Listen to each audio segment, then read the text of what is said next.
요한복음 8장 34절부터 38절까지 함께 읽습니다. 예수께서 대답하시되 진실로 진실로 너희에게 이르노니 죄를 범하는 자마다 죄의 종이라. 종은 영원히 집에 거하지 못하되 아들은 영원히 거하나니 그러므로 아들이 너희를 자유케 하면 너희가 참으로 자유하리라. 나도 너희가 아브라함의 자손인 줄 아노라. 그러나 내 말이 너희 속에 있을 곳이 없으므로 나를 죽이려 하는도다. 나는 내 아버지에게서 본 것을 말하고 너희는 너희 아비에게서 들은 것을 행하느니라. 아멘. 사람을 위해서 우리는 자주 기도합니다. 또한 반드시 우리 가족이나 우리 친척이나 형제나 이웃을 위해서 꼭 또한 기도하는 사람들이 우리는 되어져야 됩니다. 그러나 우리의 기도가 사람을 위해서 하는 기도가 실상은 응답되는 것이 무척 난해하고 어렵습니다. 왜냐하면 그 사람을 위해 기도하지만 그 사람이 주님께 나오기를 원치 아니하면 우리의 기도는 역사하지만 그러나 그 사람이 거절하기 때문에 그렇습니다. 우리가 어떤 사람을 위해 기도할 때에 성령님께서 역사하시며 하나님 아버지께서 그의 천사들을 보내셔서 기도에 응답하시고 일하시지만 그러나 하나님의 감동, 하나님의 은혜를 그 사람이 거절하면 하나님의 은혜를 거절하면 그 은혜가 기도의 대상이 되는 사람의 심령 속에 들어가지 않기 때문에 그렇습니다. 그래서 원수 마귀가 심지어는 쫓겨나고 떠나간다 할지라도 그 사람이 원수 마귀하고 악한 영들과 같은 마음, 같은 생각을 가지고 있으면 사실은 떠났다가도 다시 더 악한 것 일곱을 데리고 들어올 수밖에 없습니다. 우리가 어떤 사람을 위해 기도한다 할지라도 기도 응답은 난해하고 어려운 것은 그 사람이 살아가면서 도대체 무엇을 받아들이고 무엇을 쌓아놓고 살아갔느냐 하는 것 때문에 그렇습니다. 자신 안에 그 사람 당사자가 또 우리 자신이 쌓아놓고 살아온 것을 치우고 처리해야 될 책임은 100% 우리에게 있는 것입니다. 우리가 어떤 사람을 위해 기도해 줬는데 그 사람 안에 있는 절망을 기도가 대신 치워줄 수 있느냐? 못 치워줍니다. 치워줄 수가 없어요. 절망의 역사는 마귀 역사를 얼마 동안은 결박해놓고 얼마 동안은 활동 중지를 시킬 수 있습니다. 그러나 절망의 역사는 더러운 귀신의 활동을 중지시킨다 해서 그 사람이 받아들여 왔던 그러한 절망은 처리되지 않습니다. 그것은 그 사람이 해야 될 일이기 때문에 그렇습니다. 주님께서 어떤 사람들에게 특별히 바리새인들 또 서기관들 이런 사람들부터 시작해서 어떤 유대인들에게 하시는 말씀이 너희가 아브라함의 자손인 줄 아는데 혈통적으로는 아는데 그러나 하나님 앞에서는 너희가 아브라함의 자손이 아니다. 정말로 너희가 아브라함의 자손이다면 아브라함이 하는 행사를 할 것인데 너희들은 아브라함의 행사를 하지 않는다. 아브라함이 너희의 조상이었으면 조상을 따라 너희가 살아야 할 터인데 아브라함인 조상과는 전혀 다른 삶을 살지 않느냐. 너희들이 살아가는 삶은 너희 아비 마귀에게서 배워서 하는 행사다. 그렇게 말씀합니다. 37절 하반절에 보면 그러나 내 말이 너희 속에 있을 곳이 없으므로 나를 죽이려 하는도다. 내 말이 너희 속에 있을 것이 없으므로 이 유대인들이 변화되지 않은 이유는 주님께서 말씀을 전하셨지만 그 기름 부은 말씀 하나님 아버지께로 오는 말씀 우리의 말씀이 육신이 되신 전능하신 하나님이신 그분에게서 나온 말씀이 사람들에게 전해졌지만 그것을 직접 예수 그리스도 예수님께 들은 사람들조차도 주님의 말씀을 마음속에 받아들이지 않았습니다. 그 이유를 주님께서 말씀하시는데 내 말이 너희 속에 있을 곳이 없기 때문이다. 내 말이 너희 속에 있을 곳이 없기 때문이다. 있을 곳이 없다는 이야기는 마음속에 이미 다른 것들, 잘못된 것들을 가득히 쌓았기 때문에 그렇습니다. 아무리 맛있는 진수성찬을 차려놓아도 이미 우리가 배가 불러버렸다면 먹을 수가 없겠지요. 먹을 수가 없어요. 잘못된 것들을 끊임없이 받아들이는 방법이 여러 가지가 있습니다. 그 중에 실상은 가장 크게 작용하는 것은 가치관입니다. 가치관. 그래서 로마서 12장 2절에는 너희가 마음의 변화를 받아, 그 마음은 영어로는 마인드 그러는데 생각이죠. 가치관을 이야기하는 것입니다. 가치관. 내가 무엇을 어떻게 볼 것이냐, 내가 무엇을 어떻게 볼 것이냐 하는 것이지요. 실상은 우리가 믿음이 성장하고 자라려면 이 땅에서 가지고 있는 내 고집, 내 주관, 내 아집, 내가 집착하는 것들이 내려놔줘야지 믿음이 자랍니다. 내가 이 땅에서 내가 집착하고 붙잡고 있는 것들이 많아져 갈수록 무엇을 사라지냐고 말씀은 사라지고 믿음은 사라져가요. 믿음은 사라져가고 말씀은 사라져가요. 우리 지연이가 아까 샴푸 이야기 들었어요. 샴푸. 머리에다가 샴푸를 바르면 머리가 안 빠지게 하는 샴푸가 있다. 그 거짓말이겠어요? 참말이겠어요? 다 거짓말이거든. 그런 거. 다 거짓말이거든. 그런 건 다 무슨 자유가 있다 그래도 무슨 샴푸가 무슨 정신 나가는 그런 샴푸가 어디 있어요. 화장품이 샴푸보다는 수십 배 발달했어도 그런 화장품이 가능하지 않은 것을 알지요. 샴푸 계통은 화학약품인데 화학약품이 사람 몸에 이루어지려면 화학약품이 아니라 거기에 생약 성분이 들어가야 돼요. 채소든지 아니면 나무든지 아니면 동물성 어떤 게 들어가야 되는데 쥐꼬리만큼 차라리 그렇게 해서 좋다면 감자를 갈아가지고 감자는 머리를 감는 것이 100배, 1000배, 10,000배는 좋지요. 아니면 오이를 갈아가지고 오이로 머리를 감는 게 더 나을 거예요. 그런데 이제 그런 걸 집착하면 이제 샴푸를 머리 안 빠지는 샴푸를 사야 돼요. 또 4만 원짜리 머리 스트레이트로 편다 그러잖아요. 그러면은 그걸로 펴는 것, 그러니까 내가 집착하는 것들이 많아져 가는 것, 내가 이건 양보할 수 없는 것, 머리를 이제 4만 원짜리 하나 펴고 또 쓰고, 샴푸를 그런 걸 써야 되고, 이제 조금 지나면 비누도 어떻게 해야 되겠죠? 또 치약도 어떻게 골라야 되겠죠?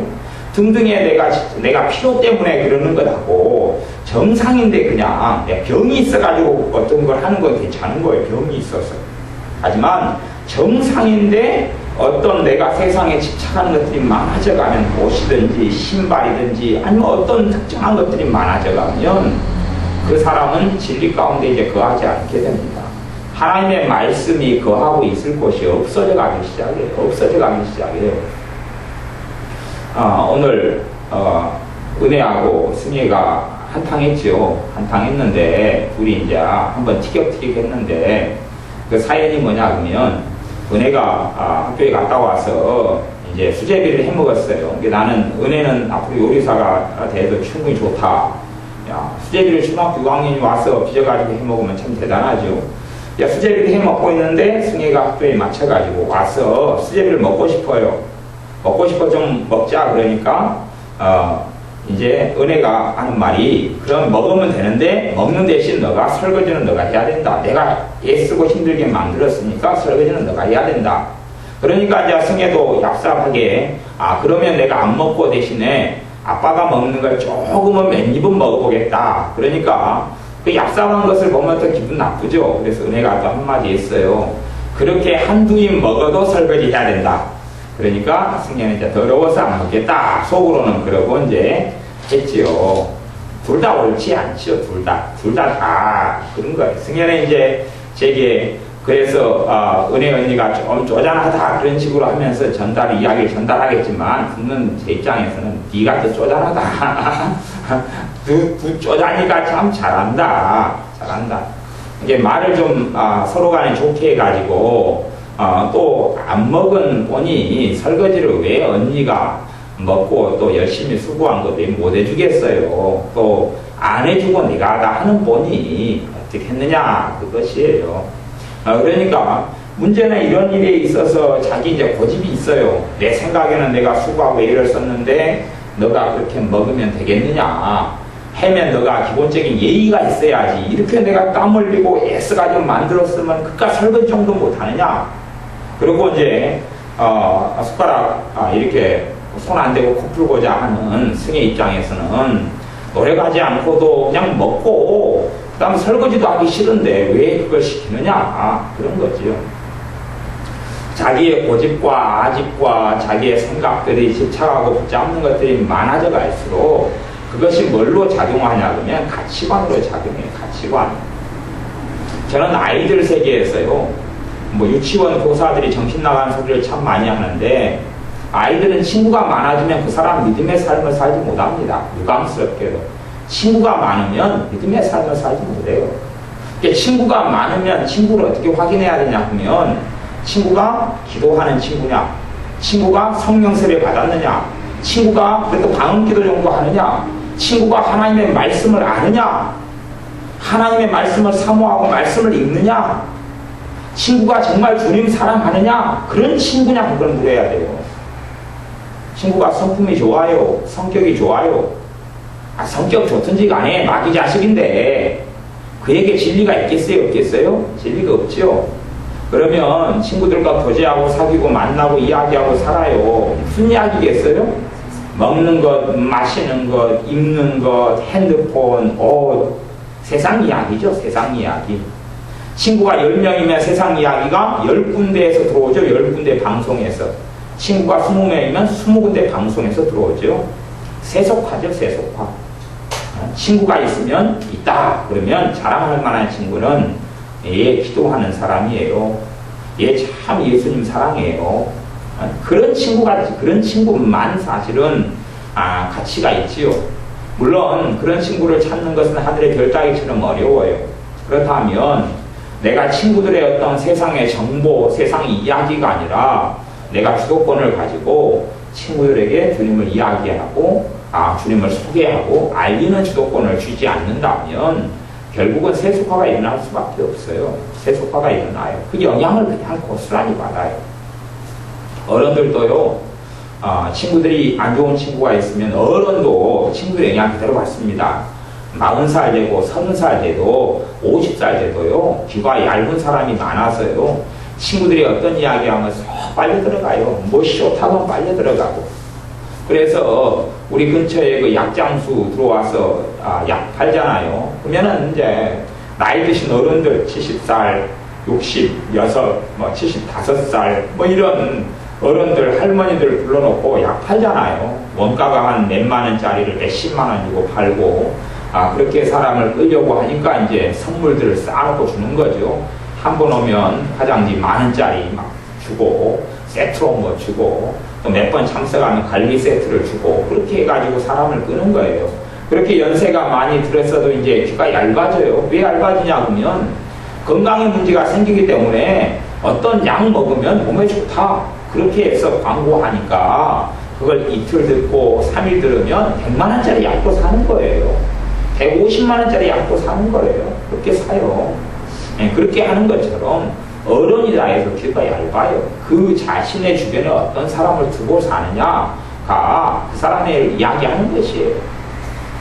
친구들이 성격이 좋다, 마음이 너그럽다, 좋다. 그래도 믿음의 사람이었고 믿음 가운데 살지 않는 친구들만 다 있다 그러면 이제 그것이 그 사람의 신앙의 현주소가 될 수밖에 없는 것이에요.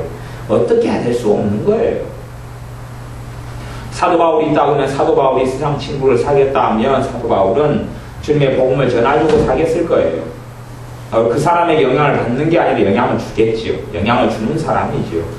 세상 사람은 세상에 대한 이야기를 합니다. 샴푸 이야기하고 비누 이야기하고 화장품 이야기하고 매니큐어 이야기하고 옷 이야기하고 바지 이야기하고 치마 이야기하고 그렇게 살아가면 이제 세상 영향을 고스란히 받게 되어져요.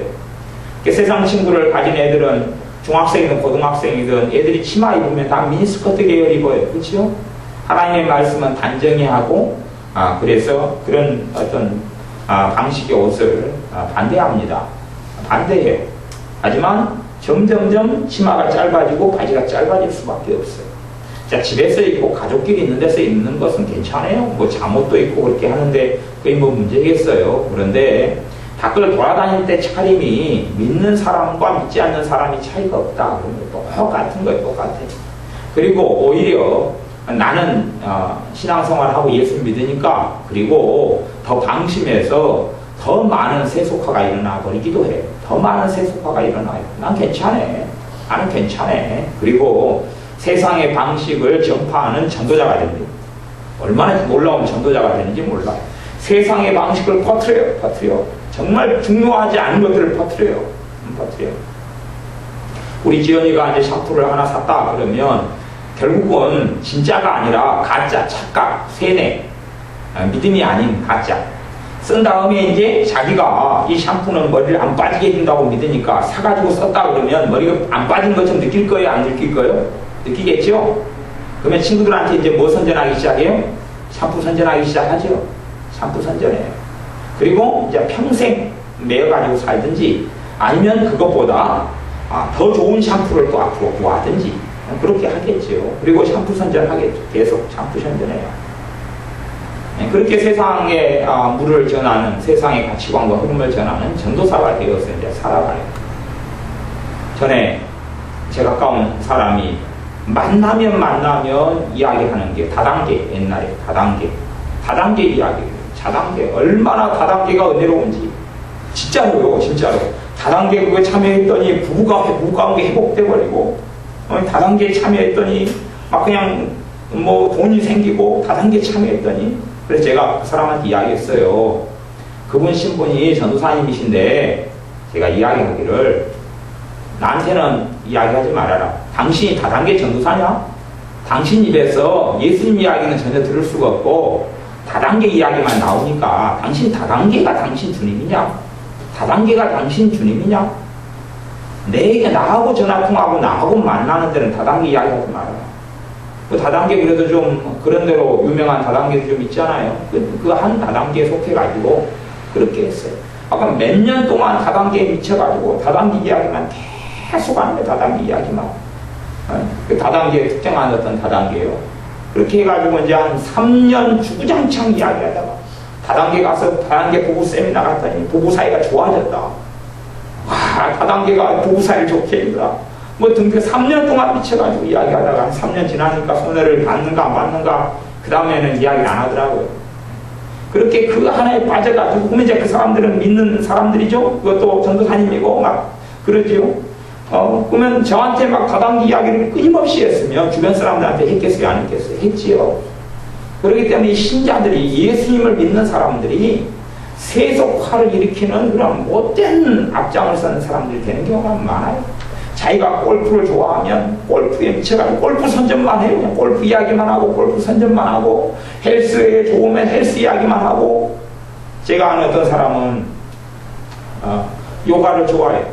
그래가지고 요가 전도사. 요가가 잘못됐다 하고 알아먹질 않아요. 요가를 통해 마귀 역사한다 해도 받아들이질 않아요. 그리고 만나는 사람마다 요가를 통해서 내가 몸이 건강해졌어요. 요가를 통해서 내 마음이 평안이 왔어요. 그 사람은요, 요가가 전부 보내줘야 돼요. 진짜 마음의 평안은 주님께서 주시는데 요가를 통해서 마음이 평안해졌어요. 그 사람은요, 주님하고 상관없는 사람입니다. 주님하고 아무런 관련이 없는 사람이 되고 막 그렇게 신자들이 세속화를 부추기고 세속화에 앞장서 나가는 사람이 되어져요. 옷을 갖다 뭐 하나 사면 좋으면은 이제 학교 가서 애들이 중학생, 고등학생이라면 학교 가서 뭘 자랑해요? 옷. 내가 이거 얼마 주고 샀는데 너무 좋더라. 옷 전도사가 되는 거예요. 아마 그 옷가게에서 돈 주는 모양이에요. 아르바이트는 괜찮은데 돈 받고 하는 것이면 돈은 벌어야 되니까 알바하는 것이면 나는 건 괜찮다고 생각해요. 전도하는 게 아니라 옷 전도하는 게 아니라 옷 파는 거니까. 아니 옷가게 장사하는 사람들이 옷 사세요 하는 거 잘못이 아니에요? 아니잖아요. 그건 잘못된 게 아니에요. 그건 옳은 것이에요. 이 옷 좋아요. 이 옷 저렴하고 싸요. 그런데 자신이 옷을 파는 옷장사도 아니고 또 돈 받고 옷을 파는 알바하는 것도 아니고 그러면서 이 옷을 입어라, 여기서 옷을 좋게 싸더라, 이 옷 색깔이 좋아, 그렇게 이야기하고 자면 그 사람하고 주님하고 별 상관없어요. 별 상관없어요. 화장품 어떤 사람은 여자 만났더니 화장품 선전하고 다녀요. 아니 화장품을 파는 판매원이 아니고 그냥 가정주부인데요 화장품 선전하고 다녀요. 자기가 25만 원짜리 화장품을 샀는데 너무 좋다는 거예요. 자기 얼굴이 뽀송뽀송해진 것 같아요. 그래가지고 이 화장품 너무 좋더라. 그래서 주변 사람들이 벌써 한 5명이 화장품 25만 원짜리를 샀어요. 물론 자기는 좋았다고 느끼지만 그 5명 가운데 이제 2명은 에이 돈 손해봤다, 말한 대로 결과가 없더라, 뭐 그렇게 이야기를 하지요. 그렇게 해서 세상을 전파하는 사람이, 세상을 전파하는 사람, 하나님의 말씀을 전파하는 건 아무 관심도 없고, 주님을 전하는 건 아무 관심도 없고, 집착하고 원하는 건 장난감, 옷. 그래서 나는 은혜도 그 전도사님 일을 자주 하는 걸 봐요. 은혜가 스티커를 하나 사면 이제 인선을 만나면 이 스티커 좋아, 같이 스티커 사러 가요. 승혜도 따라서 가고, 또 새로운 걸 하나 고무차력이 있으면 고무차력을 또 전파해요. 갖고 사요. 고무차력 해달라 그러면 또 우리 선조사님 또 고무차력 사다가 또 해주고, 예를 들어서 막 전파를 해요. 전파를 해요. 먹고 싶은 걸 먹는 것이야. 말기는 건 아니고, 그게 아니고 뭔가를 자꾸 전파해서 그 세상의 것들로 사람들을 채우도록 이렇게 해줘요. 그렇게 해준다면 그 사람하고 과연 주님하고 얼마나 관계가 있을 것이냐, 주님께서 얼마나 그 사람을 기뻐하실 것이냐, 전혀 그렇게 볼 수는 없는 거예요. 문제는 가치관이 되는 거예요. 가치관.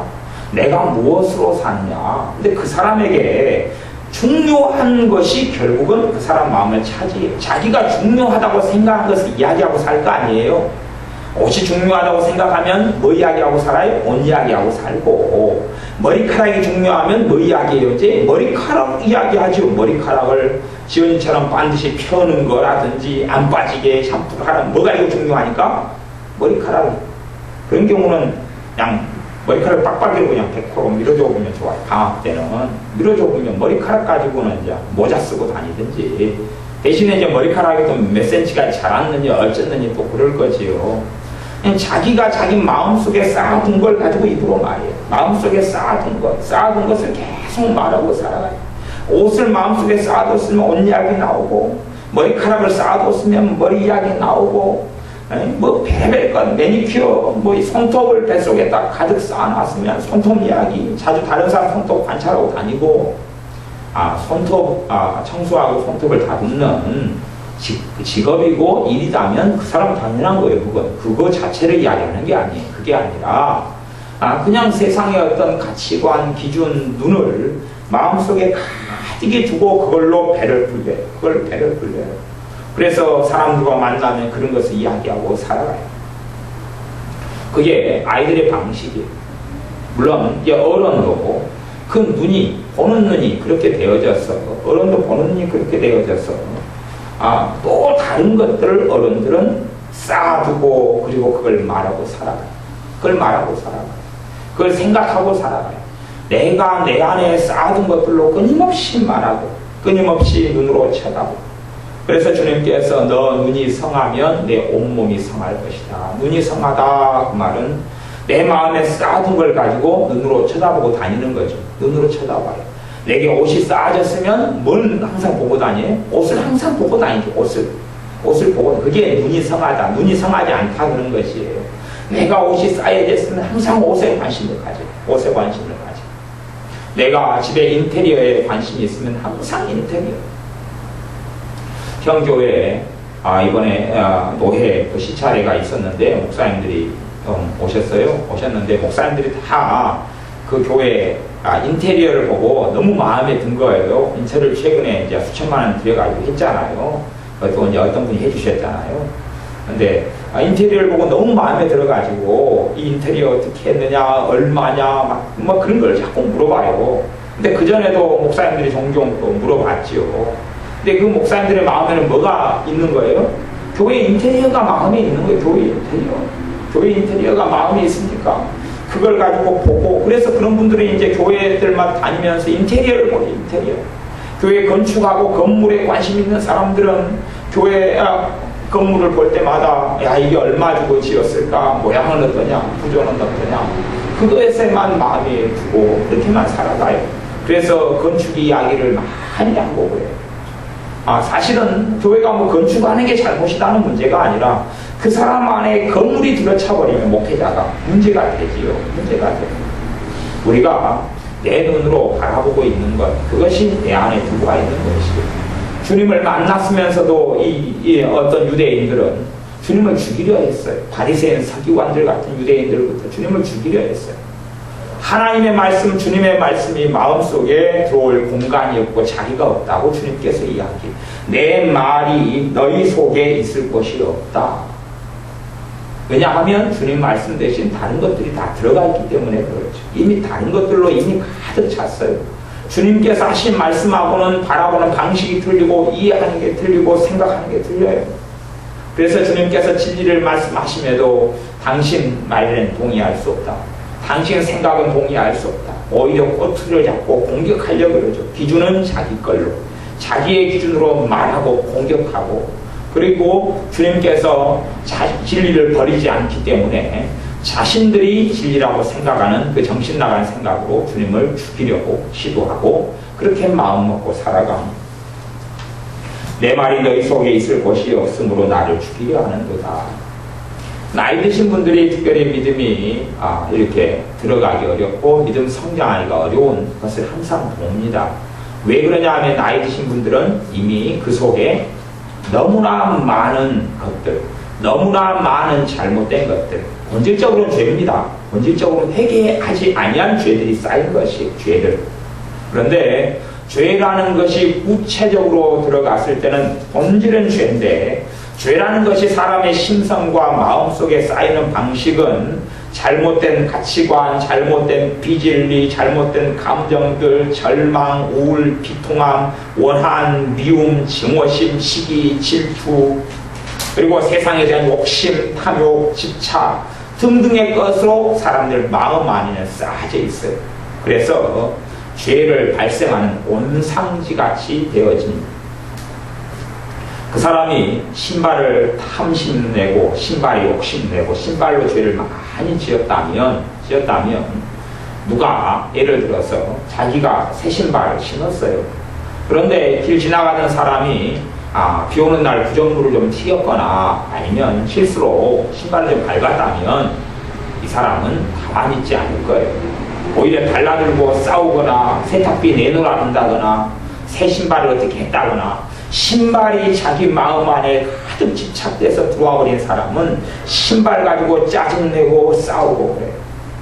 그래도 나는 요즘에는 지연이나 지혜가 옷 가지고 싸우는 것은 이제 별로 본 일이 없어요. 그런데 간혹 가다가 보면은 이제 팬티 가지고 좀 싸우는 것 같고, 그리고 옷 가지고는 작년이나 이럴 때는 좀 재작년까지 좀 싸웠던 것 같은데 요즘 별로 안 싸우는 것 같아요. 근데 전에는 옷 가지고 내 옷을 네가 입었니, 누가 입었니, 어쨌니, 지금은 그래서 옷에 대해서는 많이 자유로워졌구나 그 생각을 해요. 그런데 그것이 자기 안에 옷이 잔뜩 들어가 있다면, 내 옷을 누가 입으면 기분 나쁘고 성질나고, 내 신발을 누가 신으면 기분 나쁘고 성질나고, 형제들은 이제 그런 일이 벌어지죠. 그것이 마음속에 들어와 있을 때는 주님의 말씀을 통해서 소망이 사람들 속에 들어와야 되는데, 소망 대신 다른 것들이 들어와 있으면 다른 것이라는 이야기는 절망, 비통함 이런 거죠. 그러면 그 안에 소망이 들어갈 자리가 없는 거죠. 자리가 없어서 어떻게 할 수가 없는 거예요. 비전, 미래에 대한 비전. 그것이 내 안에 들어올 자리가 없다면, 왜냐하면 어떻게 하나님께서 하나님의 자녀들이 평생 동안 우중충하게 살다가 죽기를 원하시겠냐, 그것이에요. 물론 주님을 위해서 환난도 당하고 눈물도 흘려야 되지만, 주님 때문에 십자가도 짊어지고 가야 되지만, 그것하고 삶을 노숙자처럼 노숙자를 돌보는 사역은 좋은데 노숙자가 되어져서 비참하게 살아가는 것을 주님은 원치 않아요. 그것하고는 다른 것이에요. 주님 때문에 광야로 갈 수도 있고, 주님 때문에 사막으로 갈 수도 있고, 주님 때문에 어떤 원시 부족 사회 같은 그런 원주민 선교로 가서 힘들게 살 수 있어요. 가난하게 살 수도 있고, 그것하고 삶이 비참해져 가지고 노숙자처럼 거지처럼 살아가는 것하고 달라요. 그런데 삶이 비참해져서 노숙자처럼 거지처럼 살아갈 수도 있어요. 그런 어떤 근성과 그런 마음과 그런 생각이 마음을 차지하고 있으면 미래에 대한 비전이 들어갈 자리가 없죠. 하나님의 말씀을 통해서 하나님께서 내 소원을 이루어 주시기로다. 소원이 없어요. 소원이 있는 것처럼 보이지만 그건 사실 소원이 아니에요. 소원이 아니에요.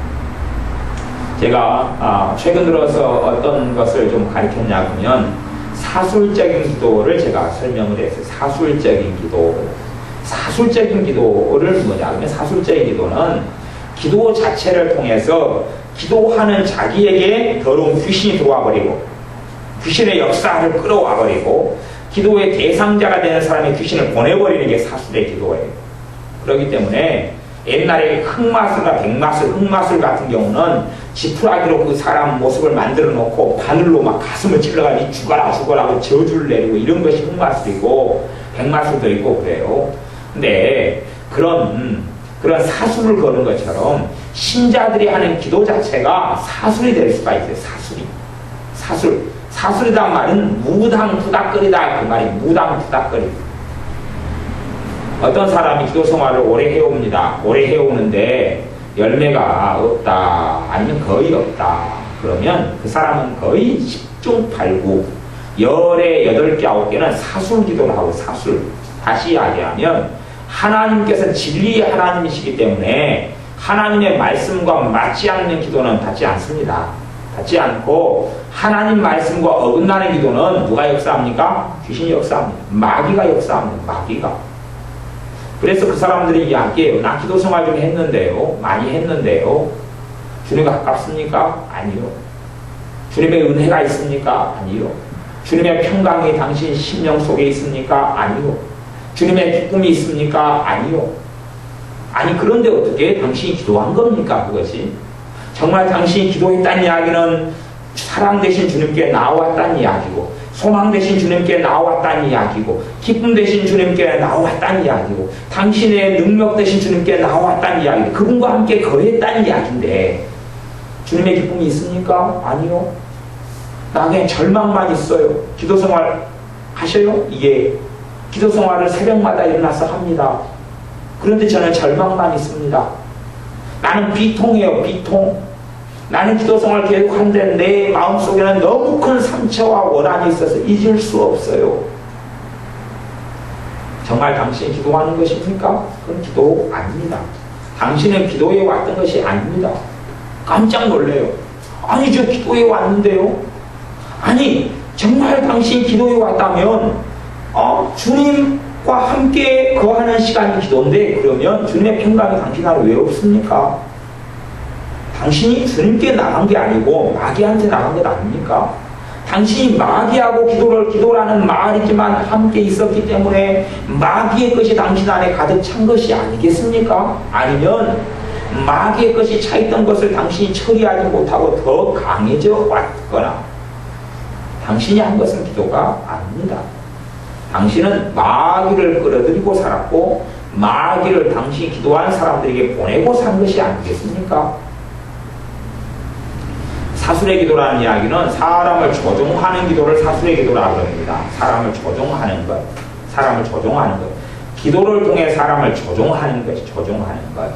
어떤 가족이 예수를 믿게 해달라 기도하는 걸 조종하는 게 아닙니다. 그건 하나님의 뜻이기 때문에 하나님의 뜻에 대한 기도를 뜻에 따라 기도하는 건 그건 잘못된 게 아니에요. 당연히 바르고 옳게 기도해야 되는 것입니다. 그런데 기도를 통해서 우리가 사람을 조종하려고 하는 기도가 있어요. 조종하려고 하는 기도는 사술이 됩니다. 남편 성질이 좀 고약해요. 예를 들어서 남편이 나를 좀 부드럽게 대해줬으면 좋겠어요. 그럴 수 있잖아요. 좀 딱딱하고 아내한테 일 갔다 와서 여보 오늘 이별까지 이쁘네 말을 한다거나 당신이 내 아내이기 때문에 당신의 남편이기 때문에 내가 행복해요 이야기한다거나 그런 이야기를 남자들은 거의 못하잖아요. 그러면 이제 그것을 여자가 간절히 원하는 경우는 남편은 꼭 그걸 기도할 수가 있어요. 이 사람이 부드럽게 말하고 사랑스러운 말을 하고 좀 그렇게 나에 대해서도 온건하게 됐으면 좋겠다고 기도할 수 있어요. 그거 자체가 뭐예요? 사술돼요. 사술이. 사람을 조종하는 것이 되죠. 조종하는 것이. 상대방이 기호가 그 사람 김치찌개를 좋아해요. 그리고 예를 들어서 뭐 순두부찌개를 절대 안 좋아하고 싫어한다고 쳐요. 그러면 기도를 해요. 자기가 순두부찌개를 좋아하니까 하나님 아버지, 내 남편이 순두부찌개를 좋아하게 해주세요. 사람을 조종하는 거지요. 순두부찌개를 먹게 해주세요. 그러면 이제 이 남편이 그 기도가 하나님 응답해 준다면 얼마나 고문이겠는가 생각해 보세요. 먹기 싫은 순두부를 손이 갑자기 순두부찌개 해놓으니까 숟가락이 확 들어가가지고 먹기 싫은 순두부를 입에다 확 넣고 입이 막 씹고 있어요. 기도가 응답돼가지고. 그리고 막 고문을 당하고 있죠. 배가 너무 불러서 더 이상 음식을 못 먹을 정도로 배가 불러요. 그런데 이제 아내가 음식을 해놨어요. 그럼 남편이 배가 불러면 못 먹겠다는 거예요. 그냥 기도를 해요. 아버지 하나님, 남편이 배가 터지더라도 내가 해놓은 음식을 먹게 해주세요. 그러니까 이제 하나님 응답이 와가지고 남편이 이제 손이 쫙 가가지고 그냥 해놨던 잡채를 해놨던 찌개를 막 먹어요. 각 배가 터져버려요. 상대방이 원치 않는 것, 상대방이 바라지 않는 것을 내가 기도를 통해서 조종하려고 하는 것, 누구에게 이익이 되도록요, 내게 이익이 되도록. 물론 합리화는 얼마든지 할 수 있겠어요. 내가 똑똑한 사람이 돼가지고 이건 사심이 있거나 사사로운 이익이 아니다. 저 사람에게도 이렇게 돼야지 좋을 것이다. 그렇게 하면서 상대방의 인생을 누가 결정해버려요? 내가 결정하죠. 내가 결정한 다음에 기도를 해요. 이 부모들은 자식에 대해서 사술의 기도를 참 많이 합니다. 자식의 인생을 누가 결정하냐 그러면 자기가 결정해요. 자식은 실업계 간다 그래요. 그러니까 부모가 기도해요. 아버지 하나님, 내 아들의 마음을 바꾸셔서 인문계를 갈 수 있도록 해주세요. 기도를 해요. 그래서 제가 이야기를 뭐 어떤 경우는 못합니다. 그러면 속으로는 미쳤다 미쳤어, 미쳤다 미쳤어. 그렇게 해서 자식한테 마귀를 보내고 더러운 불신을 보내요. 그래서 부모와 자식 간의 관계가 상해고 서로 인문계를 간다 할지라도 인생이 좋지를 않지요. 저주를 가져오는 거죠. 기도를 통해서 사람을 바꾸려고 그래요. 상대방을 존중하고 대화하고 이야기하고 하나님께 지혜를 구해가지고 정말로 인문계를 가는 것이 지혜롭고 좋은 일처럼 보이면 대화하고 설득하고, 하지만 강압적으로 하는 문제가 아니라 자식이 잘못된 길을 걸어가고 있다면 강압적으로 해야 돼요. 혼을 내고 야단을 쳐야 되고 하나님의 말씀을 가르쳐야 됩니다. 그러나 선택의 문제 같은 경우는 적절하고 지혜로운 조언들을 하고 그리고 선택할 수 있도록 기회를 주는 것이 맞는 것이에요.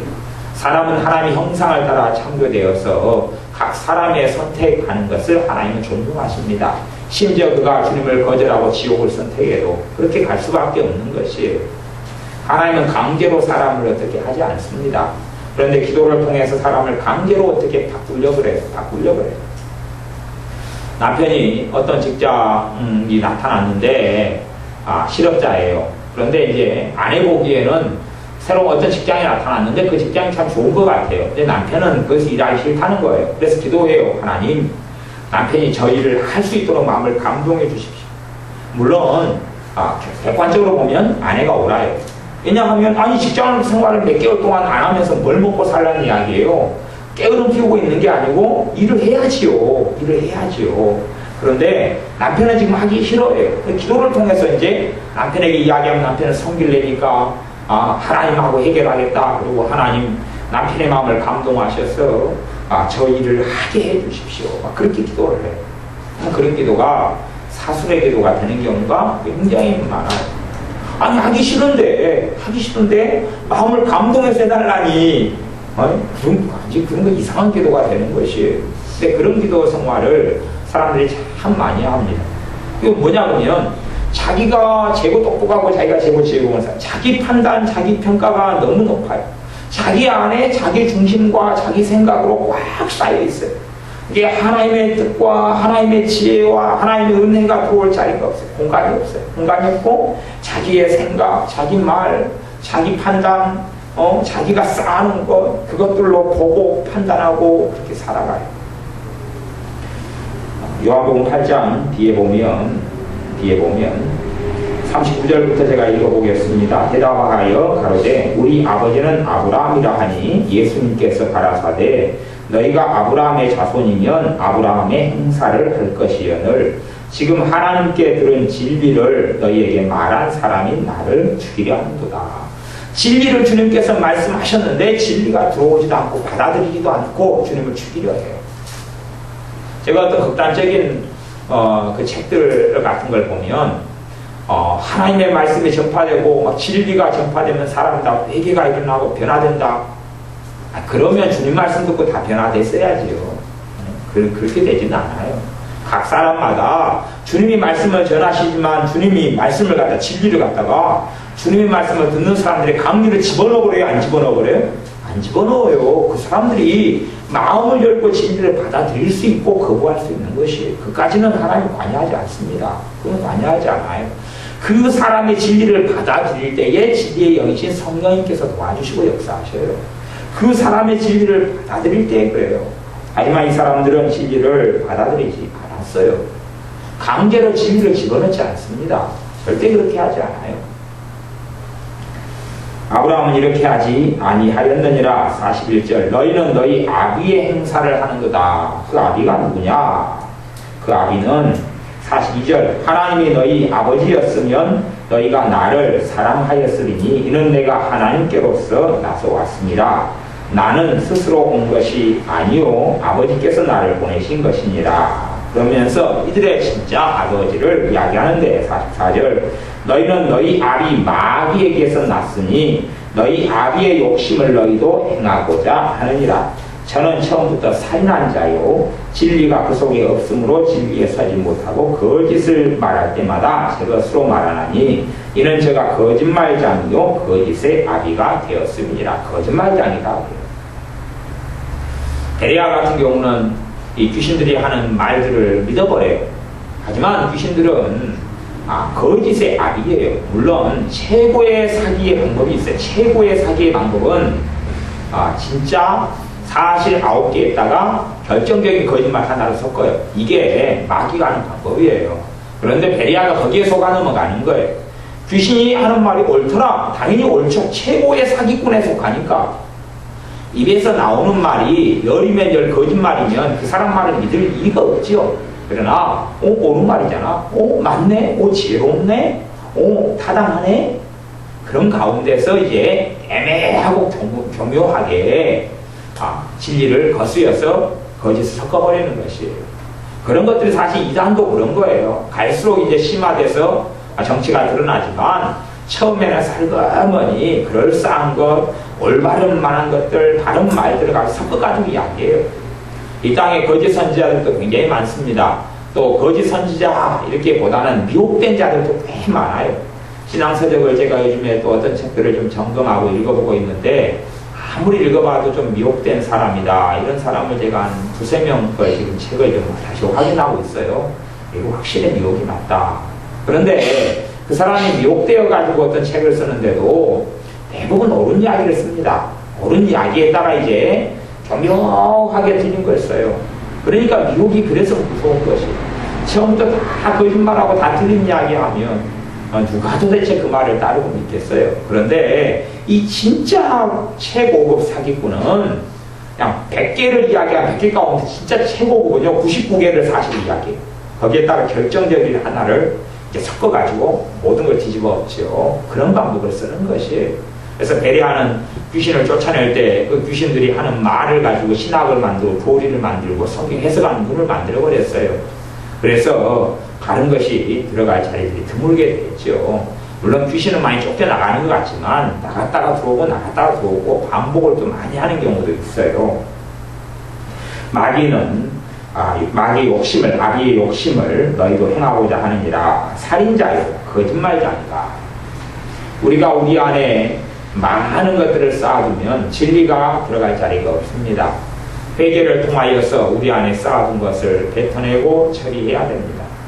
우리가 비누를 통해서 물을 통해서 씻으면 때가 벗겨지고 더러운 것이 쉽게 나가지요. 그런 것처럼 주님의 십자가 앞에 주님의 보혈 앞에 주님의 보혈을 의지하고 주님의 대속의 십자가를 의지해서 회개해야 됩니다. 우리의 마음을 주님께 열어놓고 마음을 씻어주기를 원합니다. 하나님의 말씀은 우리의 마음을 씻는다 그랬습니다. 하나님의 말씀으로 나를 정결하게 하옵소서. 하나님 말씀으로 나를 깨끗하게 하옵소서.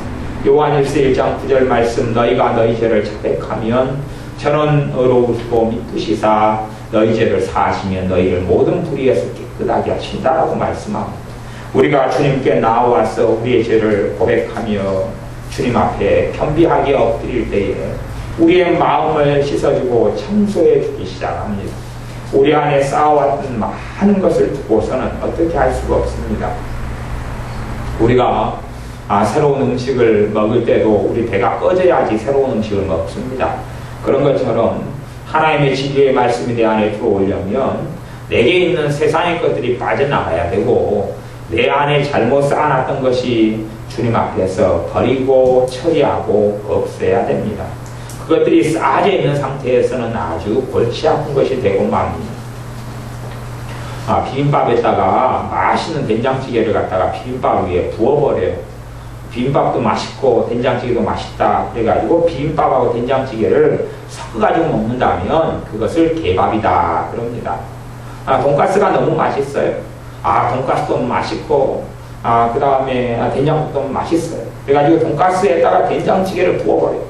그렇게 해가지고 나중에 은혜 한번 먹어봐. 맛있었던 거 하고 나한테 좀 가르쳐. 아니 돈가스 위에다가 된장찌개를 부어버려요. 뭐 그렇게 하면 도대체 어떻게 되겠네요. 궁합이 맞는 게 있고 안 맞는 음식이 있죠. 개밥이다 그러니 개밥. 올챙이 5마리를 키우고 있는데 지금 한 마리가 이제 올챙이 4마리 밥을 안 줘가지고 4마리가 한 마리 잡아먹었다 그래요. 지금 애들이 이제 올챙이 4마리 키우고 있죠. 근데 그 개밥은 올챙이들에게 주면 올챙이들이 잘 먹을 것 같아요. 우리의 삶 속에 내가 쌓아놨던 것, 우리가 쌓아왔던 것, 그것들을 정리하고 치워야 되는데 주님 앞에 나아갔을 때 가장 효과적으로 치울 수 있습니다.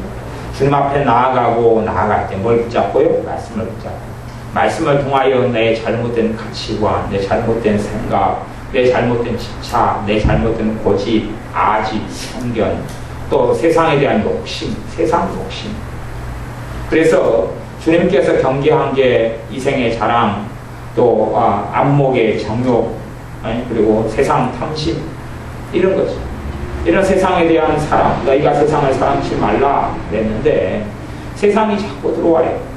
아이들의 신앙이나 청소년의 신앙, 청년의 신앙은 사실은 이 신앙이 불확실하고 연약하고 얼마든지 쓰러질 수 있는 게 뭐냐면 얘들은 세상 물을 제일 안 먹어서 세상 무서운 줄을 몰라서 또 세상에 너무 확 쏠리기 때문에 세상의 것들을 자꾸 쌓아놔요. 세상에 대한 사랑들을 쌓아놔요. 사랑을 쌓아놔요.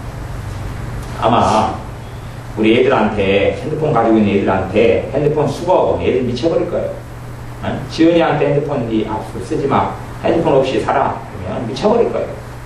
왜냐하면 지은이가 섬기는 주님이 두 분이시거든요. 한 분은 주님이고 한 분은 핸드폰님이시거든요. 그러니까 핸드폰 없으면 미치고 환장해요. 핸드폰을 끼고 살아요.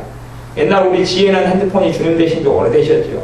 지금은 이제 주무시고 계셔도 핸드폰이 주님 되셔서 핸드폰만 항상 모시고 살죠. 핸드폰. 그게 없으면 문제가 된다. 그 말은 그것이 어디에 들어왔다는 이야기? 마음에 들어왔다는 이야기. 마음에 들어와서 마음을 차지한다. 그것이 차지예요. 항상 끼고 사는 것. 그래서 아이들에게 제일 무서운 게 이제 요즘에는 핸드폰이 됐어요. 핸드폰. 물론 아이들은 제일 가치 있는 거라고 생각하지만 주님께 나아가는데 가장 심각한 걸림돌이 애들한테는 핸드폰 같은 게 될 거예요. 핸드폰 같은 게 될 거예요. 가장 심각한 걸림돌이. 그래서 애들은 아마 그럴지도 몰라요. 나 예수님 안 믿어도 핸드폰 없이는 못 살겠다. 나 예수님 없이는 살아도 핸드폰 없이는 못 살겠다. 아니면 세상과 하나님을 겸하여 섬길 수 없느니라. 난 핸드폰도 섬기고 예수님도 섬기려다. 그러면서 하는 말이 그러겠죠. 나는 핸드폰은 섬기는 게 아니다. 핸드폰을 이용하고 사용한다. 이용하고 사용하면 도구니까 없어도 되냐? 없어서는 안 된다. 그렇게 하겠죠. 그렇게 하고 살아가는 것이. 그렇게 해서 애들은 세상의 것들을 점점점 많이 가지고 들어와요. 세상의 것들을 점점점 많이 가지고 들어와요. 친구가 뭘 하나 가지고 있다가 너무 좋다 그러면은 그걸 가지고 싶고 그걸 원하고 쓰고 싶고 여자애들 같은 경우는 뭐 머리에 고데기 이런 게 있으면 애들이 하나 좋은 걸 가지고 있다고 나도 그 고데기 하나 사고 싶다. 고데기 사려고 애를 쓰고 뭐 무슨 청바지 좋다면 청바지 사고 어쩌고 또 요즘엔 치마바지도 유행하더라고 애들. 미니스커트도 아닌데 뭐 치마바지 또 사려고 애를 쓰고 그거 사고 그런 등등의 것을 매달리고 집착하는 것들이 젊은 애들은 점점 많아져가요.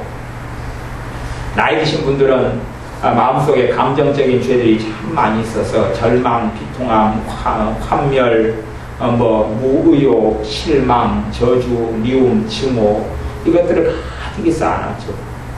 오늘 이제 오랫동안 못 보신 분인데 교회에 찾아오셔서 이렇게 이봉규 사님에게 사역받고 가신 집사님 부부가 계셨어요.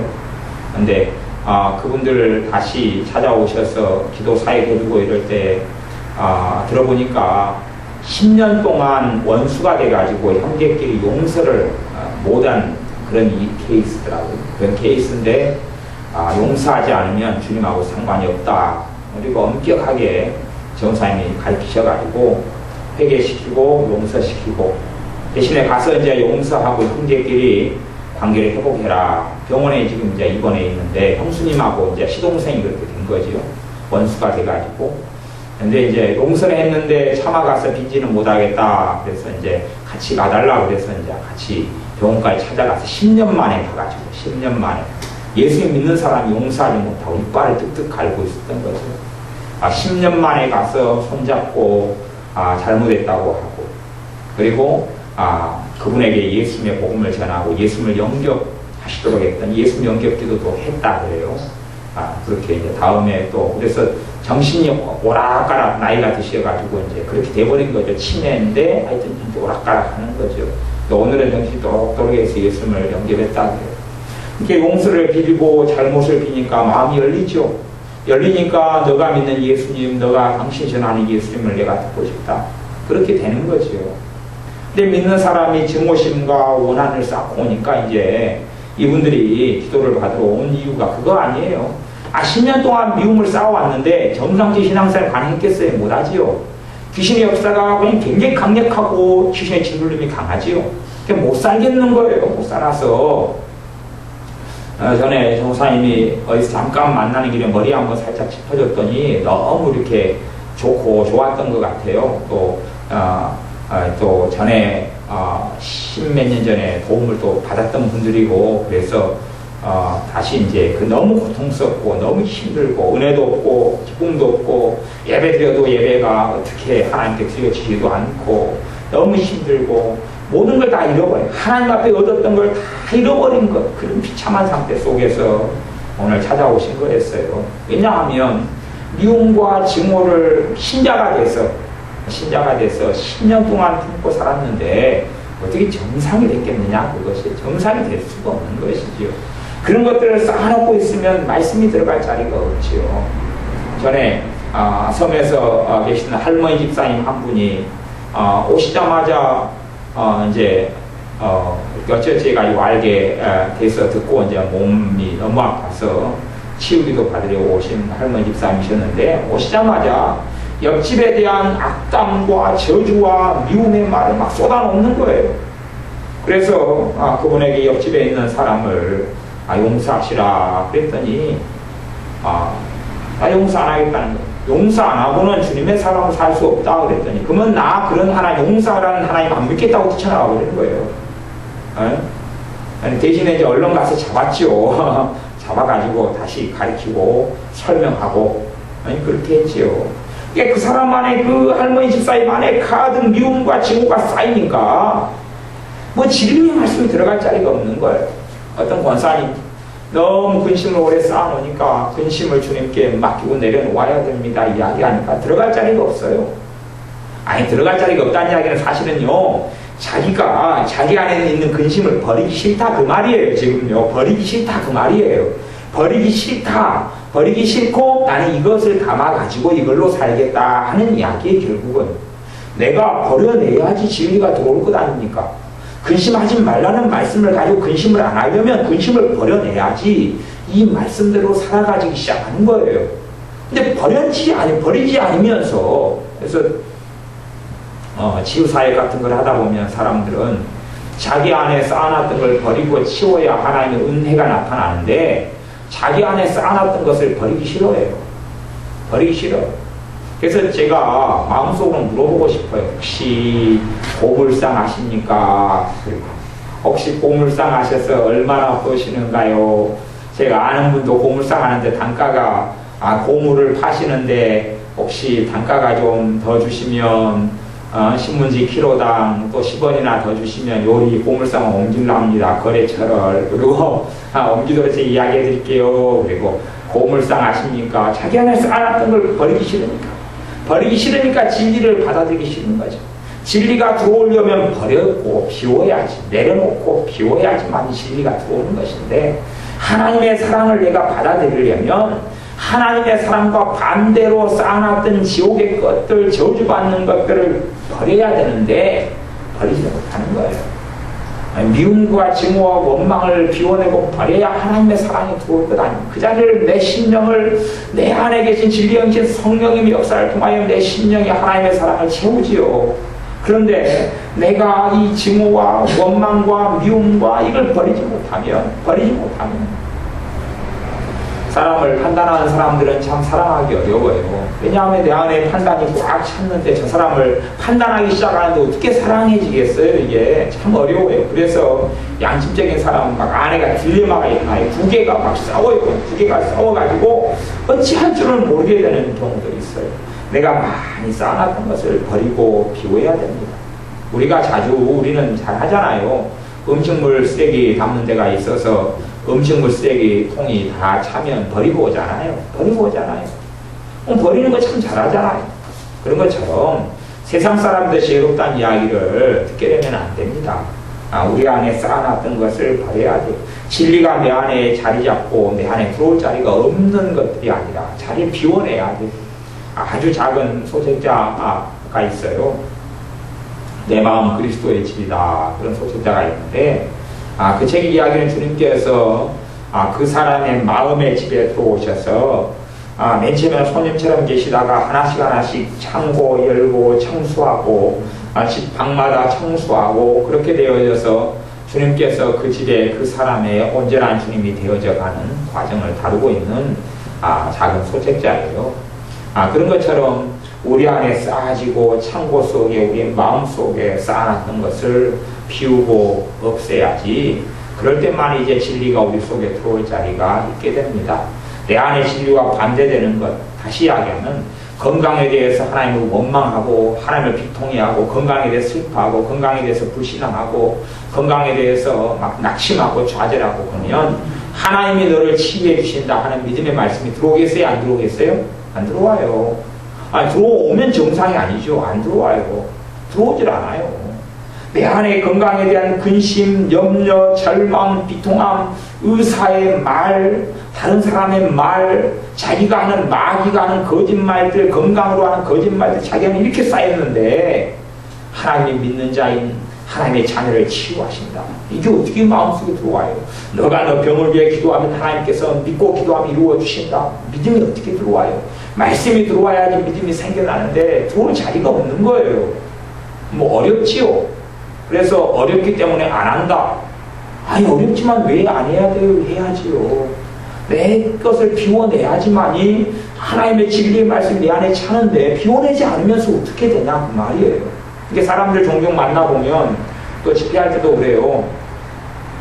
사람들이 병든 사람들이 와도 요행수를 바라는 사람들이 종종 있더라고요. 요행수는 뭐냐 그러면 자기는 꼼짝도 안 해요. 자기는 안 해요. 그리고 대단한 하나님의 능력자가 머리에 손 얹고 기도하면 그냥 확 치유되고 나아버리고 이런 요행수를 원해요. 우울증도 그렇고 질병도 그렇고 물론 그렇게 한순간에 치유되는 경우가 종종 있어요. 그러나 일반적인 사람들은 그런 식으로는 잘 치유가 안 됩니다. 자기가 협력해서 자기가 움직이고 함께 해야 돼요. 자기 안에 가득 절망을 쌓아놓은 것을 자기가 비워내야지. 비워내지 않으면서 절망과 우울증은 한 세트가 돼서 같이 있는 것인데 비워내는 작업을 해야지요. 비워내는 작업을 하면서 하나님의 기쁨을 받아들이고 하나님의 사랑을 받아들여야지 우울증이 떠나가고 사라지는 건데 그 비워내는 작업은 전혀 하지 않으려고 그래요. 안 하고 나를 고쳐보시오. 그러니까 웃은 건 그런 거죠.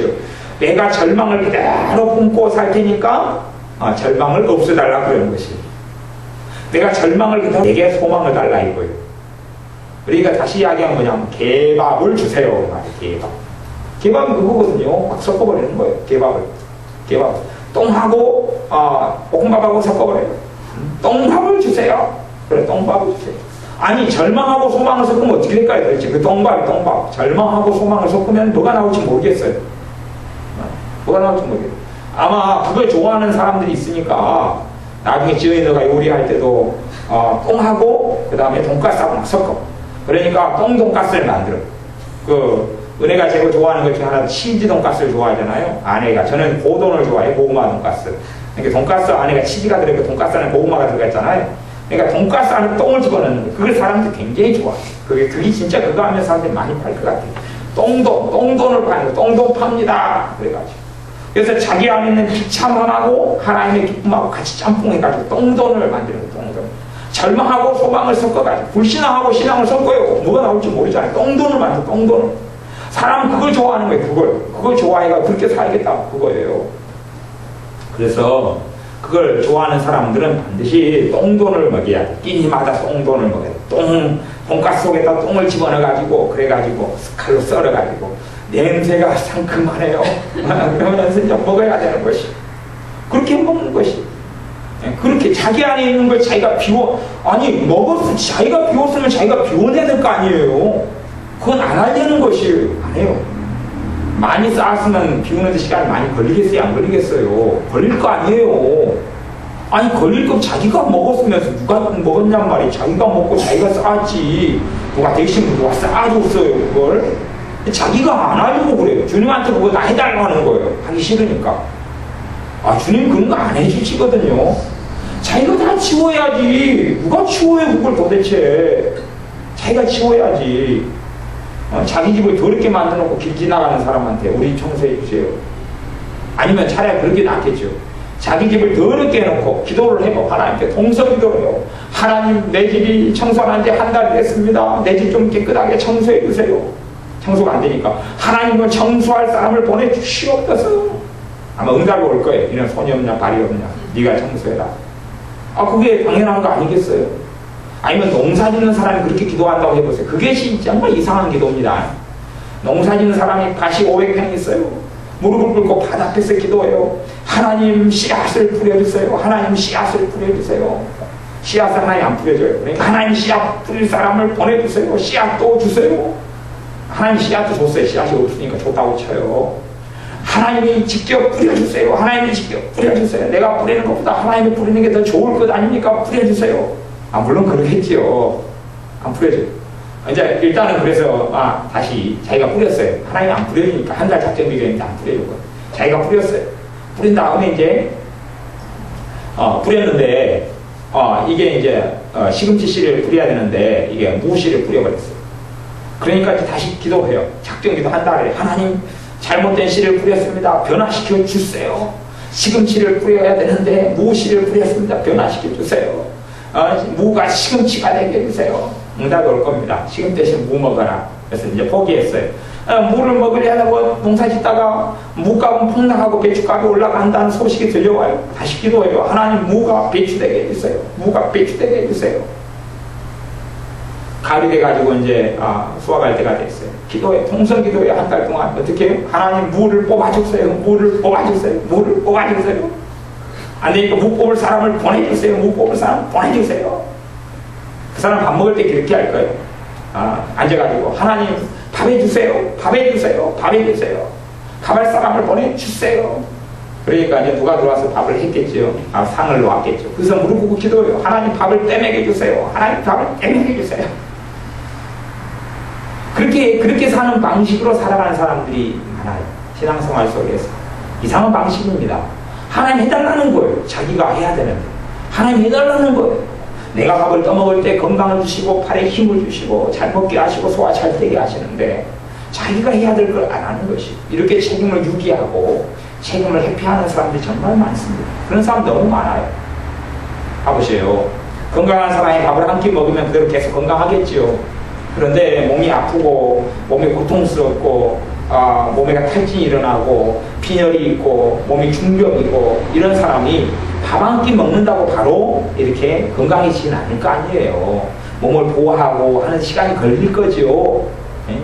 그런데 자기 안에 온갖 것들을 쌓아둔 사람이 하루 저녁에 이것을 청소될 거라고 원하고 치워질 거라고 원하고 성도 까딱하지 않고 하나님이 해줄 거라고 원하는 사람들 제가 봐요. 는 이야기에 대책 없다. 대책이 없다. 누가 대신 해주리요? 당신 마음에 내가 들어가서 당신 마음을 쓰레받기 힐통 가져가가지고 막 쓸어 담아서 절망 쓸어 담고 왜 이리 절망이 많노? 그리고 제가 밖에서 이야기해요. 안에서 와 쇳통 하나 더 줘. 너무 많네. 쇳통 안에 뺄테니까 잘 받으셔. 그리고 던져주고 또 다시 그럼 쇳통 어느 쪽으로 줄까요? 입으로 넣어줘. 입으로 큰 놈으로 넣어줘. 큰 놈으로 너무 절망이 많네.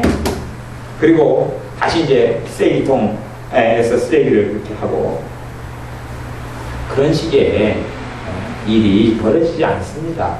내가 해야 되는 것이 해야 되는 것. 근데 참 사람들은 편리하게도 기도로 처리하려는 경우가 많아요. 기도로 하는 건 기도로 하는 것이고 내가 순종으로 하는 건 순종으로 하는 것이고 내가 행하는 건 내가 행하는 것이고 그런 건데 기도를 정말로 주님 앞에 하는데 어떤 기도들은 사람을 조종하는 사술의 기도 어떤 기도들은 자기가 해야 되는데 하나님께 해달라고 하는 기도 뭐 이런 별 이상한 기도들이 많아요. 그런데 그 사람 안에 쌓아둔 온갖 작동산에는 내가 치워야 돼. 내가 치워야지. 그리고 이제 하나님의 진리의 말씀을 받아들일 때에 진리가 우리 안에서 역사하게 됩니다. 기도하겠습니다. 아버지 하나님, 우리가 우리 마음속에 가득히 많이 쌓아왔던 것, 너무 많이 하나님의 말씀이 아닌 진리가 아닌 것들로 쌓아왔기 때문에 우리 안에 진리가 거할 곳이 없게 된 것이 많습니다. 하나님의 사랑이 거할 곳이 없게 절망으로 싸우고 하나님의 소망이 쌓을 곳이 없도록 비통함과 또한 낙심과 낙담으로 쌓아오고 하나님의 믿음이 역사할 수 없도록 불신함과 불신으로 가득히 쌓아오고 그렇게 우리가 살아왔습니다.